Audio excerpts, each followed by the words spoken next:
there, my name is Megan and welcome to my channel, or welcome back. Today I'm going to be doing a book review for Death's End by Cixin Liu. Death's End is the third and final book in Cixin Liu's Remembrance of Earth's Past trilogy. I do have full reviews for The Three-Body Problem and The Dark Forest, which I will link up in the cards as well as in the description box below if you are interested in checking them out. But before we go ahead and get on into the review, if you are not already subscribed to my channel, please consider hitting that subscribe button, as well as giving this video a like to throw my channel a little bit of support.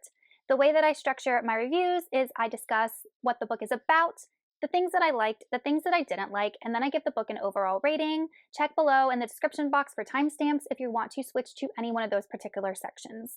Death's End is an epic, multi-layered, hard science fiction novel. It really delves into the consequences of Earth's interactions with an alien species known as the Trisolarans. The main character of this book is Cheng Xin, and she is an aerospace engineer that has been reawakened from hibernation. And she becomes what's known as a Swordholder, and this is a doomsday device that is supposed to be used in the event that the Trisolarans are going to attack Earth, or to deter them from attacking Earth. So she has been tasked with this huge responsibility. An uneasy peace has been established with the Trisolarans due to the Dark Forest effect, but unfortunately in book 3 that is shattered by the Trisolarans. Some of the hard sci-fi elements that play into this book are dimensional strikes.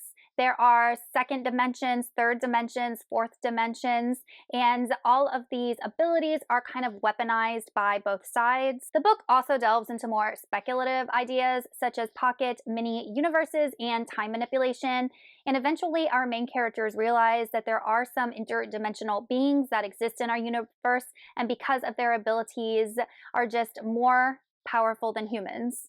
As the book progresses, we do realize that there is a threat to the entire universe itself, but because of the idea introduced with mini pocket universes, our main characters are able to survive some of this degradation of the literal universe and all the matter within it, kind of leaving the idea that there might be some hope for humans in the future. Going on to the things that I liked, I'm mostly going to be focusing on the ideas and the themes that this book introduced or discussed or alluded to, because I have talked about other things I've liked about these books in my previous reviews regarding writing style, etc. So I want to just focus more on themes in this review. First theme that spoke to me was what exactly is humanity's place in the universe? In this book, we are often portrayed as fragile, insignificant beings compared to the Trisolarans, or more evolved, intelligent species. Cixin Liu really portrayed humans as being quite vulnerable in the grand scope of the cosmos, but that knowledge also motivates humans to try and navigate their way through this new knowledge. And in the end, we might come to the understanding that our lives are transient and that we really don't have as big of a mark on the world, on the universe as we think, and how do we grapple with that new knowledge and that new understanding. Kind of piggybacking off of that theme is just the fragility of civilization in general. Obviously, with the Dark Forest theory, we know that there are civilizations out there that are more powerful, and if they realize we exist and are a threat, we will be annihilated. The series explores how civilizations can rise and fall, especially when a more powerful, advanced civilization comes into the picture. And like I said, we see that with our own history, with colonization, with invaders, with exploration, and all of that. So once again, our author was taking something that is very human and kind of expanding on it into a futuristic sci-fi novel.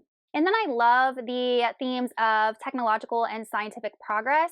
Cixin Liu definitely discusses things in this book that are way out of my league and understanding completely, and actually made me research and look up as I was reading. But obviously by Death's End, we are to the point where humans are able to travel intergalactically. These scientific ideas definitely drove the plot forward, and he was able to establish how these technological advances could be wonderful but also dangerous. And lastly, I really enjoyed some of the ethical and moral dilemmas that our characters face in this book, especially the idea of sacrificing a few to save a whole bunch of people, because I feel like that would be a very hard decision to make. Throughout this whole book, our characters are forced to make hard choices, basically questioning the value of an individual's life compared to the masses. As for the things that I didn't like in this book, so this is the longest book out of the 3 in the series. It is very dense, and it does happen many, many years in the future. So you have to be able to have some sort of grasp on the technological and scientific advancements that we have achieved up until that time. And we are following characters that have existed, gone into hibernation, and then been awoken years and years and years later. So there is a little bit of like, I don't want to say time jumps, but just remembering that you might be following the same character, but it might be different time periods.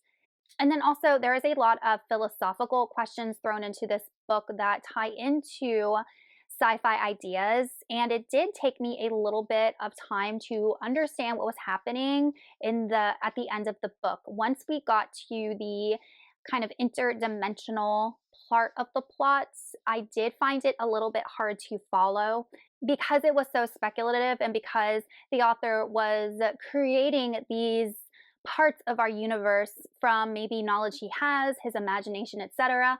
It was a little bit hard for me to follow.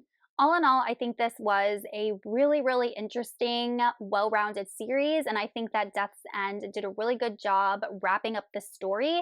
Definitely a completely different book, in my opinion, from where we started because of how much time has passed since the original three-body problem.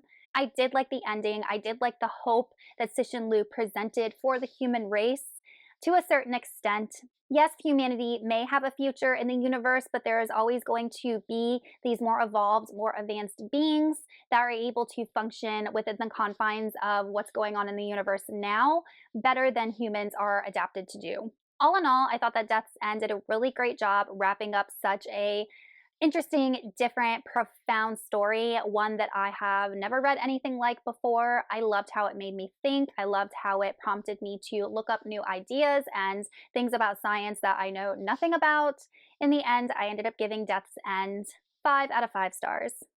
Okay, you guys, that is my review for Death's End by Cixin Liu. Let me know in the comments if you read this book and what you thought of it. Thank you so much for watching, and I will see you all in another video soon. Goodbye!